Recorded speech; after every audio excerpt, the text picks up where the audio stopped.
Hey race fans, this is Chet Christner with your CompCam's top 5 moments on FloRacing from this past week.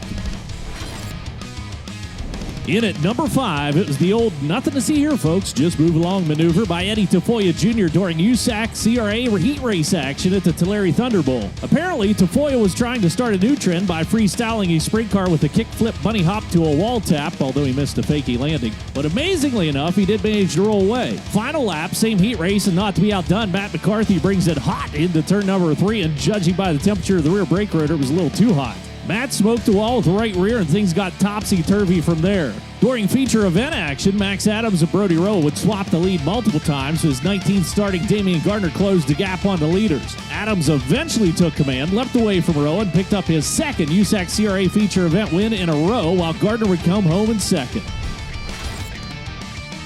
Super late model action at Florence Speedway is our number 4 as Josh Rice leads the first 10 laps from the pole before getting caught up with lap traffic. Scott James was quick to capitalize, grabbing the lead away from Rice, and then with the top 2 continuing to battle up front, Tyler Erb attempted to ambush them both the next route through turn number 4. Those top 3 would continue to go tooth and nail, and it took a couple of swings from Rice to get back around Turbo for second. Then he focused on running down James up front, which apparently wasn't an issue because he blew around James like he was tied to a post. Rice would go on to lead the rest of the way, picking up a cool $5,000 payday.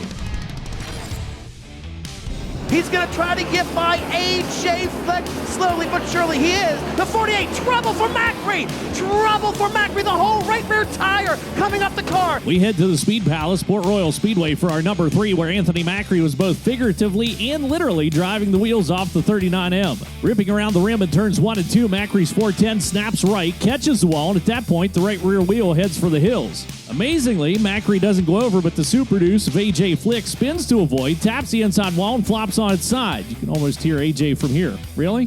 Really? Meanwhile, hometown hustler Dylan Sisney would go on to take his 5th career Port Royal 410 win. Standby scores. This could be a close one. The 60 over Doug Hoffman Memorial coming to a conclusion. Here goes Mahaney. Maresca's going to cross him over at a turn 4. Maresca wins it. Big Block Mods are our number 2 as Mike Maresca is leading the Doug Hoffman Memorial going into the final lap at Bridgeport Motorsports Park with Mike Mahaney hot on his heels. Final lap, final 2 corners, and Mike Mahaney lines up the sights and drops a bomb on Maresca. Maresca pulls a shelter in place, lets Mahaney do his thing, and then drops to the inside and picks up his 2nd win in a row at Bridgeport after winning last year's season finale. Got a good feeling that's going to make FloRacing's top 5 moments here probably. And our number 1 happens under the caution during Sprint Car Challenge Tour action at Placerville Speedway. Yeah, you heard me right. Technically, this was under the caution. Restart with 7 to go, and the caution comes out for a car stopped at turn number 2. Andy Forsberg was already plowing the cushion when he sees the yellow and then slows further, but the last, Kyle Hurst and Andy Gregg can't get back down that quickly. They ramp off of Forsberg, tumble onto the front chute, and while that's happening, Max Mitri tries to squirt underneath the flipping Gregg and gets the top wing sheared completely off his race car. I'd say all the drivers involved were wondering what the heck just happened. Meanwhile, 19-year-old Tanner Carrick would go on to win his first ever SECTA main on the opening night of the 2021 season.